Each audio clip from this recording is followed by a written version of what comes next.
Peter Drucker, consultant en gestion américain de regretté mémoire, disait « La meilleure façon de prévoir le futur, c'est de le créer ». Monsieur bonjour, madame bonjour et bienvenue à ce programme consacré justement à la foi scientifique, j'ai nommé IFIAD.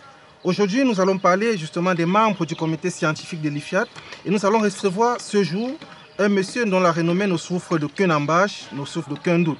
Lui, c'est monsieur Ndji Foué Christophe. Monsieur Foué Ndji Christophe, bonjour. Bonjour monsieur, monsieur le journaliste. Votre nom, monsieur Foué Ndji Christophe. Ça ne fait rien, l'essentiel est passé. Qu'est-ce que ça vous fait d'être en compagnie des jeunes qui décident d'oser dans le domaine de la science? Étant moi-même jeune d'esprit, bien que j'ai commencé à emprunter le couloir de la vieillesse, je ne me sens que très bien. Parce que l'aspiration de l'homme, c'est de ne pas vieillir, de continuer à rester jeune. Donc, étant avec les jeunes, vous voyez les professeurs, les enseignants, ils sont toujours jeunes. Donc, je crois que jeunes d'esprit, mais aussi jeunes. Ils sont généralement plus solides que les autres qui ne sont pas les enseignants, parce qu'ils ne se moulent pas à la jeunesse. Ok, monsieur Christophe Ndji, si vous en avez convenance, on va essayer de se familiariser. Mais s'il faille vous présenter, il sera quand même assez long. Dites-moi vous-même, comment est-ce qu'on peut vous présenter? Je suis un citoyen camerounais qui a la chance de travailler quelque part au ciel du Cameroun qu'on appelle la présidence de la République. Le ciel sur la terre. Ah d'accord, au Cameroun? Oui, qu'on appelle la présidence de la République du Cameroun. Si je peux me permettre, pourquoi le ciel? Parce que c'est la plus grosse institution du Cameroun? Elle n'est pas la plus grosse, ce n'est pas en termes de grosseur, c'est en termes de qualité, de puissance, en termes de prestige, parce que c'est la plus haute institution humaine qui puisse exister au Cameroun. Et d'ailleurs, ailleurs également, parce qu'il y a des présidents de la République ailleurs. Nous sommes très honorés de vous avoir parmi nous ce jour. Je vous en prie. Mais pour poursuivre, je suis également chercheur en droit de manière générale, droits fondamentaux et plus spécifiquement en droit à la santé, pas de la santé. À la santé. À la santé. Il y a une différence? Oui, il y a une différence. De façon succincte, comment est-ce qu'on peut faire la différence entre droit de la santé et droit à la santé? Vous voyez, le droit à la santé, c'est l'organisation des hôpitaux, mais il y a des questions transversales qui sont quand même abordées dans ces deux disciplines. C'est de manière générale la manière dont l'État s'organise pour assurer, n'est-ce pas, la fonction de l'institution, de la structure qui distribue la santé à cette population. Parce que la santé, la santé des populations, c'est l'une des obligations attachées à l'action de l'État. Vous parlez de la santé et vous faites bien d'en parler. Restons-y. Est-ce que vous pouvez dire déjà un mot concernant l'actualité qui prévaut actuellement en ce moment? Nous vivons une crise sanitaire, mais avant cela, il faut que je précise que le droit à la santé, c'est une prérogative dont jouit chaque citoyen de pouvoir bénéficier de la part de l'État de cette assistance. Je veux dire quoi? Pour me résumer, l'État a l'obligation de fournir la santé à ses populations, de faire en sorte que ces populations soient en bonne santé. Voilà. Et nous voyons ça pour ce qui est de notre pays. Et vous avez vu, si nous cadrons avec l'actualité, nous sommes en pleine crise sanitaire mondiale et nationale. Je ne parle plus de ce... Il se paraît que c'est une dame, la Covid. La Covid... c'est suivant le prisme selon lequel on interprète la chose. De toute manière, l'Académie française nous recommande de parler de la Covid.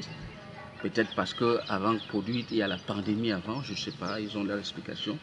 Vous pouvez les interroger. Mais même en France, RFI continue à dire le Covid. Oui, et notre président... Du virus. Oui, du virus. Donc, c'est peut-être... Il faut bien cadrer ça. Et notre président, justement, à son discours, avait parlé de le Covid. Voilà. Et je crois qu'on va s'en tenir à le Covid, parce que haute personnalité du pays a parlé au sens... comme si nous sommes au Cameroun. Oui, puisque nous sommes Mais au Cameroun. le Cameroun est imbibé dans le monde. Bon, donc on pourra donc indifféremment parler de la Covid ou du Covid. Ok. Voilà. Alors, un mot par rapport à cette actualité-là. Ben, vous avez vu que tout le monde, ça cause l'émotion, ça détruit les vies, ça déstabilise les économies. Donc c'est véritablement un ennemi commun et qui n'est pas seulement national, mais il est un ennemi contre l'humanité, contre la vie sur Terre. Voilà. On prévoyait quand même qu'il y aurait un hécatombe au niveau du Cameroun, du moins au niveau de l'Afrique. Oui, mais la réalité, elle est tout autre. Elle est tout autre parce que certains journaux, certains médias occidentaux prévoyaient qu'on allait avoir à peu près 20 millions de morts en Afrique. Mars 2020. Et l'OMS également n'est pas en reste parce que même au niveau de l'OMS et des experts, on prévoyait que en Afrique, comme nous on est Africains, nous sommes pauvres, qu'on allait plus mourir que les autres. Or, la réalité est tout autre. Vous voyez, dans cette compétition catastrophique, vous voyez le dessin. Les États-Unis est devant, et puis l'Italie, tous les autres. Pourtant, eux, leur système de santé sont réputés très solides. Alors que nous, on nous croyait à l'abandon, mais nous avons avec nous la nature. Parce que la nature, elle est notre alliée. Malheureusement, c'est cette nature-là que les Occidentaux ont toujours voulu, comme en Amazonie, venir détruire. Alors que nous, dedans, ils se cachent ce qu'on appelle des avoirs. Parce que je vous vois venir. La médecine traditionnelle et la pharmacopée africaine, tout à fait. Alors, la problématique, c'est quoi? C'est celle des savoirs et des avoirs. Parce qu'en termes de savoir, nous avons donc toutes ces réactions de l'Africain, du négro-africain et de tous les autres. Parce que la médecine traditionnelle n'existe pas qu'en Afrique. Même en Australie, elle existe. Oui, bien sûr, même en Europe. Même en Europe. Tout à fait. Donc, mais spécifiquement parler de l'Afrique, nous avons donc les savoirs. C'est toute cette somme de connaissances ancestrales transmises à travers les âges, les générations, alors que les avoirs, c'est justement le domaine de la pharmacopée africaine. Ou alors traditionnelle. Parce que nous avons nos écorces, nous avons nos choses. Pour parler comme au quartier. On ne peut pas aussi remettre cette parapluie sanitaire qu'on bénéficie sur le plan du Covid là, sous le prisme divin aussi. Ben oui, parce que la médecine traditionnelle, dans sa définition, elle prend en compte la culture à laquelle sont attachés les individus. Parce que même au Cameroun, il y a la médecine, un terme générique de la médecine traditionnelle. Mais il faut comprendre qu'à travers le pays, nous avons des médecines traditionnelles. Parce que chez les Bétis, c'est à travers les aires culturelles.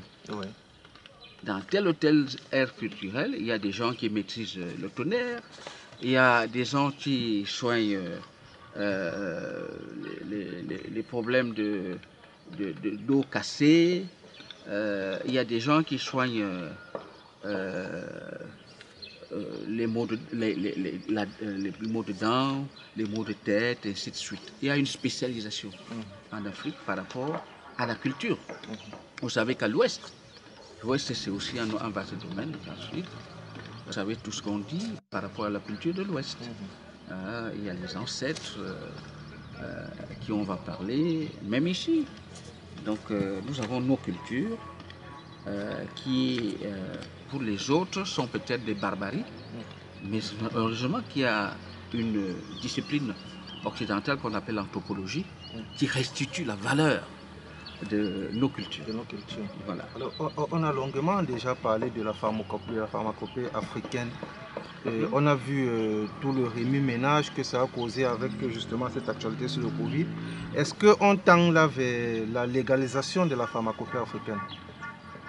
C'est un point central. La légalisation, pas de la pharmacopée, de la médecine traditionnelle, qui intègre, comme je l'ai dit, et les savoirs d'abord et les avoirs. Les savoirs, c'est la médecine traditionnelle.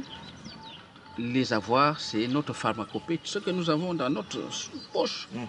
Parce que la Covid et le Covid sont venus, elle est venue, cette pandémie est venue montrer et démontrer à la face du monde que l'Afrique peut apporter dans le concert des nations quelque chose.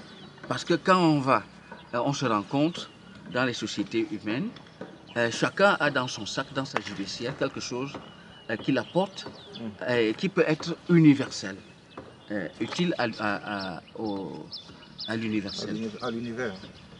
J'ai dit bien à l'universel. Okay. C'est-à-dire qui peut être utile, important pour tous.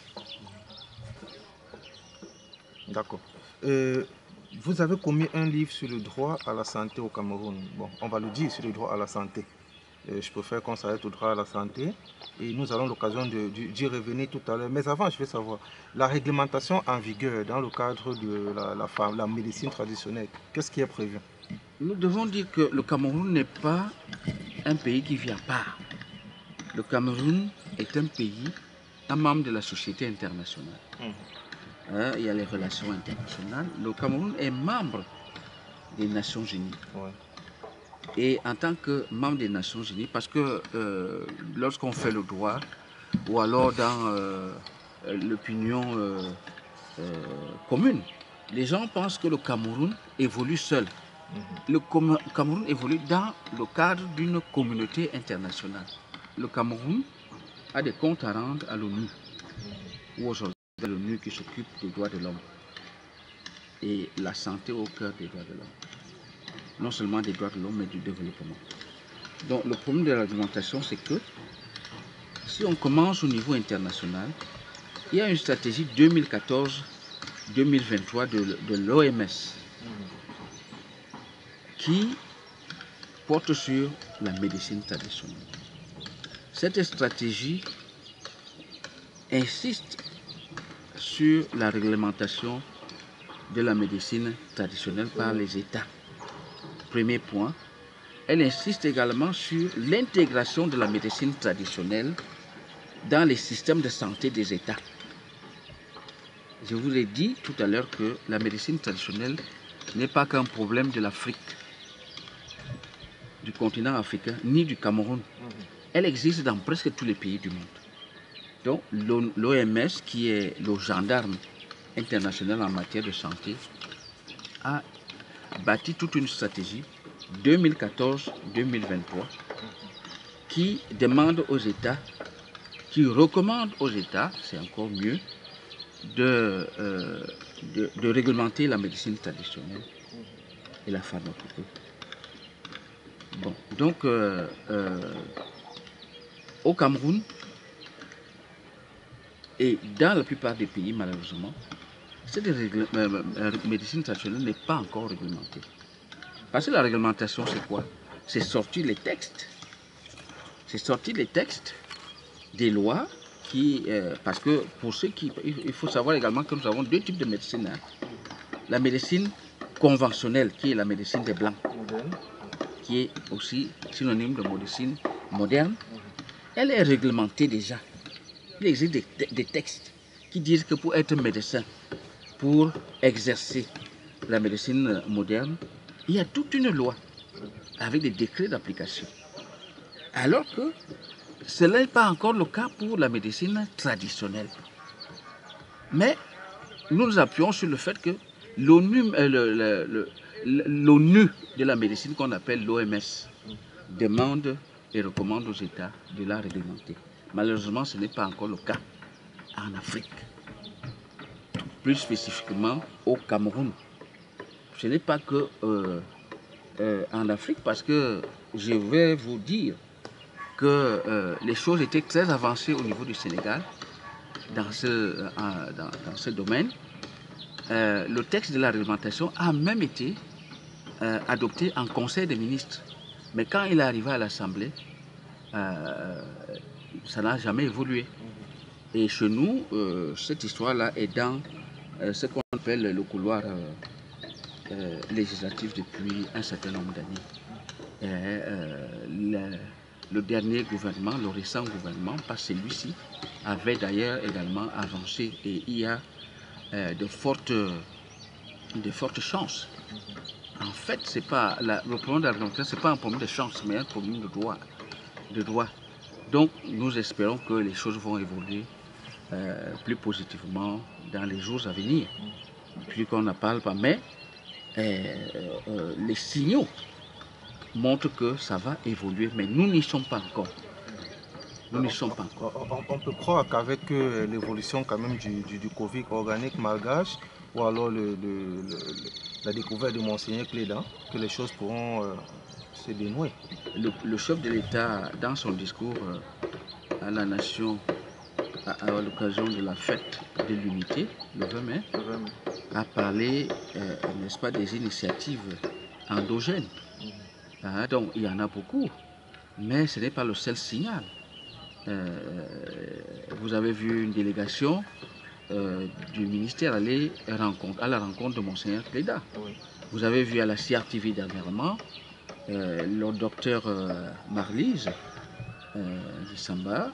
Elle a également passé à la grande émission à Forte Écoute pour venir parler de ça.